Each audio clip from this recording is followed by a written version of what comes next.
le vilain petit canard. Conté par Claude Clément. Cric-crac, les branches craquent, mon conte sort du lac. Écoutez, regardez, entendez, imaginez. C'est l'été. Maman Canne a fait son nid au bord de l'eau. Patiemment, elle couvre ses œufs. Soudain, clac-clac, les coquilles craquent et tous les canetons joyeux découvrent la vie autour d'eux. Tous? Non. Dans un œuf presque géant, il en reste un qui dort encore, tout tranquillement. La maman couve de nouveau. Et enfin, pip, pip, le bébé sort en frétillant. Il est si grand et si laid que maman Canne le regarde en disant « S'il nage, c'est un caneton, sinon c'est un dindon. » Coin, coin, coin, coin, coin. Ces trois petits plongent alors dans les flots. Le plus gros les suit aussitôt. Et la maman pense cette fois « Il est adroit et pas si vilain que ça. Je le protégerai des moqueries de la basse-cour et de l'appétit du chat. » Mais malgré tous ses efforts, elle ne peut empêcher les poules, les dindes et les patates de ricaner et d'embêter son pauvre bébé. Alors, tout vilain, tout chagrin, celui-ci finit par se sauver. Les malheureux canetons se réfugient dans un marais, où des oies sauvages se sont posées. « Tu es drôle d'être si laid, » s'exclame-t-elle. « Veux-tu partir en voyage avec nous? Cela nous distraira. » Mais tout à coup, pan, pan, des chasseurs abattent les oies à coups de fusil, et l'eau devient rouge de sang. Tout vilain, tout chagrin, le petit canard n'a plus qu'à s'échapper. Le soir, il arrive devant une pauvre cabane. Là vit une paysanne avec sa poulette et son chat. En voyant le canard, la vieille femme se dit « Miam, miam, si c'est une canne, elle donnera des œufs plus gros que ceux de ma poule. » Et elle ouvre sa porte au petit canard. Mais au bout de plusieurs semaines, il ne sait même pas faire de ronron, miaule le chat. Il n'a pas pondu un œuf, pas même un rikiki, coquette la poulette. Tout vilain, tout chagrin, le petit canard est obligé de s'en aller. Le voilà maintenant qui s'amuse tout seul. Il nage, plonge et barbote dans l'eau de l'étang. Mais l'automne se termine. Les feuilles tombent jusqu'à la dernière. C'est l'hiver, tout gelé. Le vilain petit canard agite les pattes dans un trou d'eau glacée afin de ne pas s'y trouver prisonnier. Un soir, au soleil couchant, de grands oiseaux blancs s'envolent en criant pour le saluer. Étonné, il s'entend répondre avec la même voix, mais il n'ose pas les rejoindre. Le soleil revient, annonçant le printemps. Trois cygnes majestueux apparaissent au détour d'un fourré. Le petit canard songe avec tristesse. Si je m'approche, ils vont me massacrer. Tant pis, plutôt être tué que de continuer à être moqué, battu, chassé. Alors il déploie ses ailes et vole vers les grands oiseaux blancs, qui l'accueillent gentiment. Des enfants s'approchent de la marche et s'écrient « Venez voir, il y a un nouveau !» Tout vilain, tout chagrin, le petit canard contemple son image dans le miroir de l'eau. Le voici devenu un cygne merveilleux. Jamais il n'aurait cru être un jour aussi heureux. Cric-crac, les branches craquent, mon conte retourne au fond du lac. Les trois petits cochons, contés par Alain Chiche. Tire-lui, tire-là, mon histoire peut commencer. Par un jour de grand vent, maman cochon dit au revoir à ses trois enfants. Il est temps de partir, leur dit-elle. Allez construire votre maison, mes chers petits cochons. Et gardez-vous bien du grand méchant loup. Tire-lui, tire-là, les trois petits cochons s'en allèrent, le cœur vaillant. Le premier petit cochon rencontra en chemin un homme chargé de paille.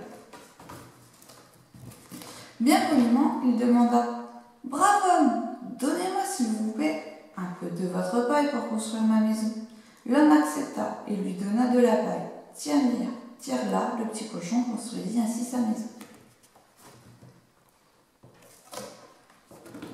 Le second petit cochon rencontra un homme qui portait un gros tas de bois. Bien poliment, il demanda « Brave homme, donnez-moi s'il vous plaît quelques branches pour construire ma maison. » L'homme accepta et lui donna un gros tas de bois. « Tire-y, tire-là, le petit cochon construisit ainsi sa maison. » Le troisième petit cochon rencontra un homme chargé de belles briques rouges. Bien poliment, il demanda « Brave homme, donnez-moi s'il vous plaît quelques briques pour construire ma maison. » L'homme était généreux et lui donna toutes ses briques. Tire-là, le petit cochon construisit ainsi sa maison. Mais le grand méchant loup vint à passer par là.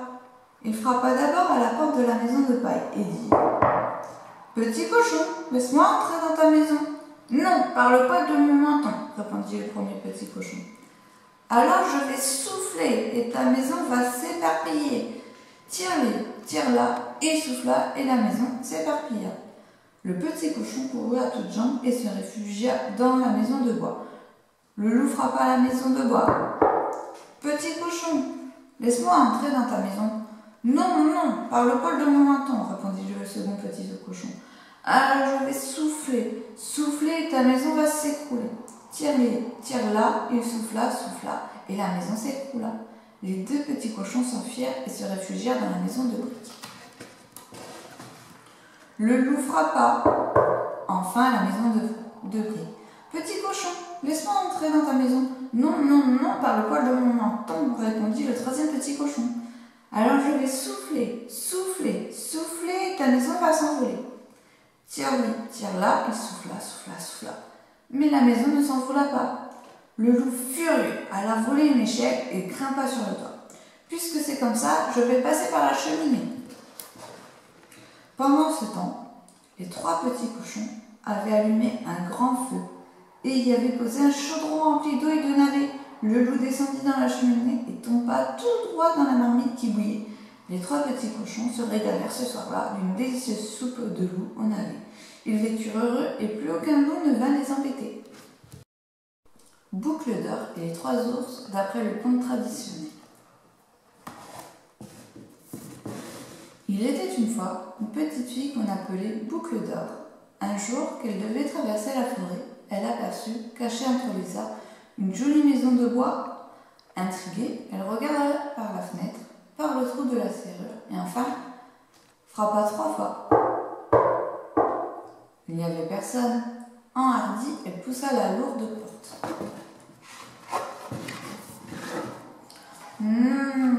Que ça sentait bon! Il y avait au milieu de la pièce une table sur laquelle fumaient 3 bols de soupe. Un très grand bol, un moyen bol et un tout petit bol. Elle goûta la soupe du grand bol, mais aïe, elle était trop chaude. Elle goûta la soupe du bol moyen, mais berk, elle était trop froide. Dans le tout petit bol, la soupe n'était ni trop chaude, ni trop froide. Elle était juste à point et délicieusement bonne.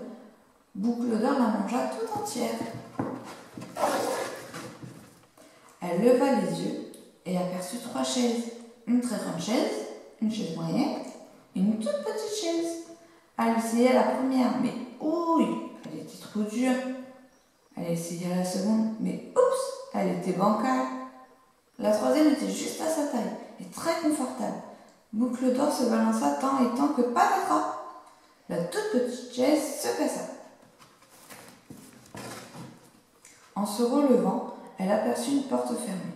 Curieuse, elle l'ouvrit et découvrit une chambre avec 3 lits. Un très grand lit, un lit moyen et un tout petit lit. Aussitôt, elle tenta de grimper sur le plus grand lit. Mais oh oui, il était trop haut. Elle grimpa alors sur le lit moyen. Mais pouf, il était trop mou. Le tout petit lit n'était ni trop haut ni trop mou. Il était juste bien. Elle s'y allongea et sous la couverture s'endormit. Ce que Boucle d'or ne savait pas, c'est que 3 ours vivaient là. Papa ours, maman ours et bébé ours. De retour chez eux, ils s'approchèrent de la table et Papa ours dit de sa très grosse voix « Oh, quelqu'un a touché à ma soupe !» De sa voix moyenne, maman ours renchérit « Ah, quelqu'un a touché à ma soupe !» Puis on entendit la toute petite voix de bébé ours « Et moi, quelqu'un a touché à ma soupe et l'a toute mangée !» Contrarié, Papa ours regarda autour de lui et dit « Oh, quelqu'un s'est assis sur ma chaise !» Maman ours renchérit « Ah, quelqu'un s'est assis sur ma chaise !» Enfin, bébé ours dit « Et moi, quelqu'un s'est assis sur ma chaise et l'a cassée !» et il eut très envie de pleurer.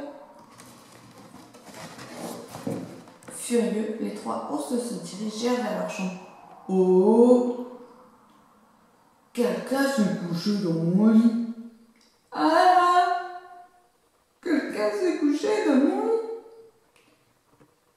Et moi, quelqu'un s'est couché dans mon lit et s'est endormi. » Et avec sa toute petite voix aiguë, réveilla Boucle d'Or. Quand elle vit épancher sur elle les 3 ours en colère, Boucle d'Or eut très peur. Elle bondit hors du lit, sauta par la fenêtre et s'enfuit dans la forêt. On raconte que les 3 ours ne la revirent plus jamais.